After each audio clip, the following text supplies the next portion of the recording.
My name is Ethan Carter, and the day I stopped pleading with my wife was the day something inside me finally went quiet. For months, maybe even years, I had been begging for scraps of attention, for small pieces of affection, for simple conversations that didn't feel like negotiations. My wife, Olivia Carter, hadn't always been distant. There was a time when she would wait for me by the door after work, when her laughter filled our small apartment in Chicago, when her hand searched for mine in the dark like it was the only place it belonged. But somewhere between unpaid bills, missed anniversaries, and silent dinners, we lost the rhythm that once made us us. At first, I thought it was stress. Olivia had started a new job at a marketing firm downtown. The hours were brutal. Late meetings, weekend projects, networking dinners. I told myself she was tired, that she was adjusting, that marriage goes through phases. When she came home late, smelling of unfamiliar perfume and exhaustion that didn't look real, I would ask softly, "Are you okay?" She would nod, kiss my cheek without looking at me, and disappear into the shower. I stood outside that bathroom door more times than I can count, wanting to ask the questions that burned inside me. Who are you texting? Why don't you look at me the same anymore? Are we okay? But I always chose silence. I didn't want to seem insecure.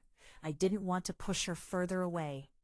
The distance grew slowly, like a crack in a windshield that spreads without warning. She stopped eating dinner with me. She stopped asking about my day at the construction site. Our conversations became schedules and logistics. Did you pay the electricity bill? I'll be late tomorrow. Don't wait up. I started pleading then, though I didn't realize it.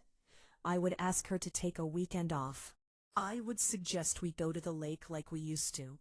I would plan movie nights and cook her favorite creamy garlic pasta. Every request felt like I was asking for too much. One evening, I found her phone on the kitchen counter. It kept lighting up with the same name, Daniel Brooks. I didn't recognize it. When she came out of the bedroom, I tried to sound casual. "Who's Daniel?" I asked. She didn't hesitate. "Just someone from work."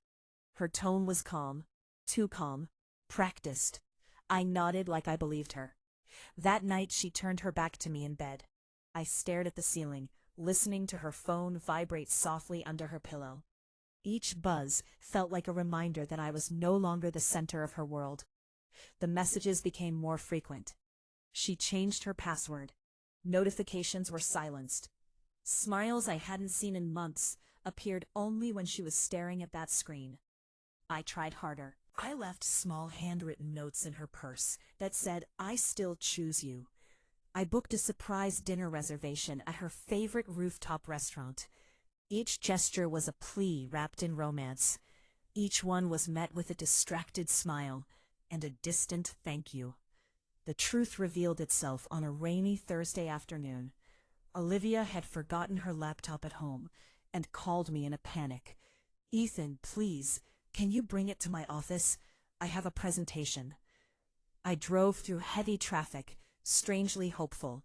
Maybe she'd hug me. Maybe she'd appreciate me.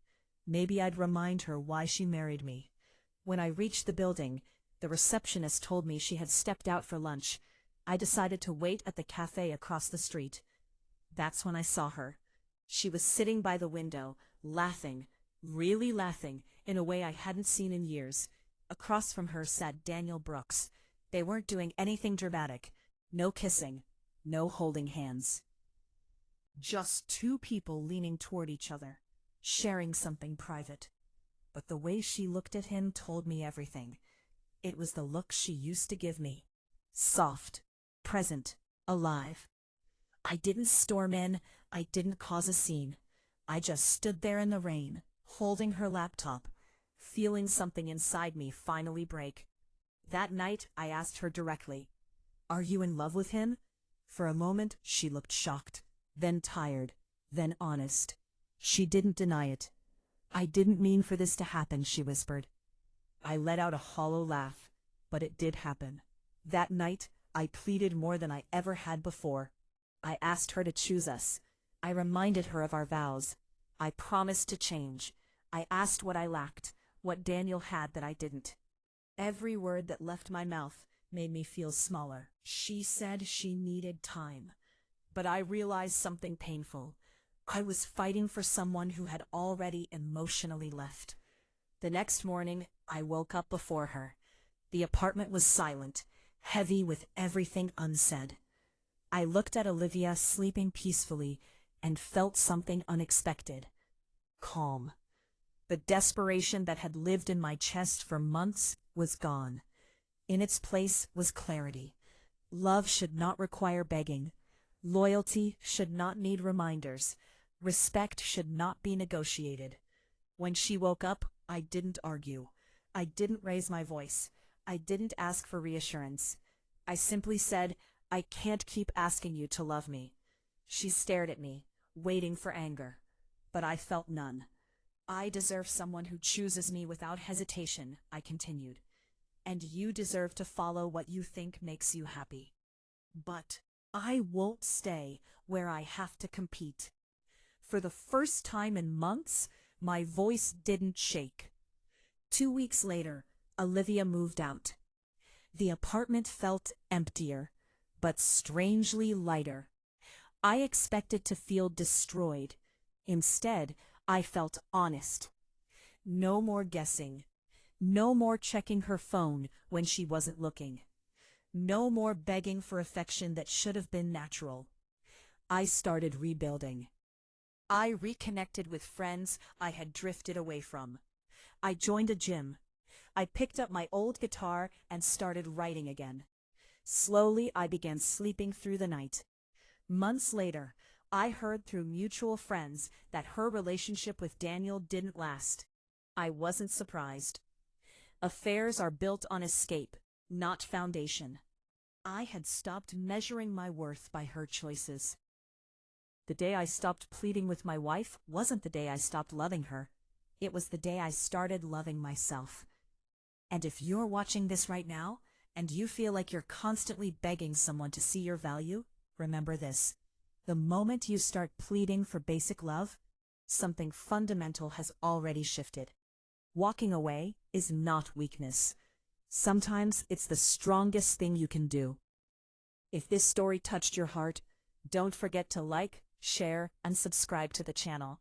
Your support helps more people hear stories like Ethan and Olivia's. Stories about heartbreak, self-respect, and finding strength when love falls apart. And maybe, just maybe, someone out there needs to hear this today.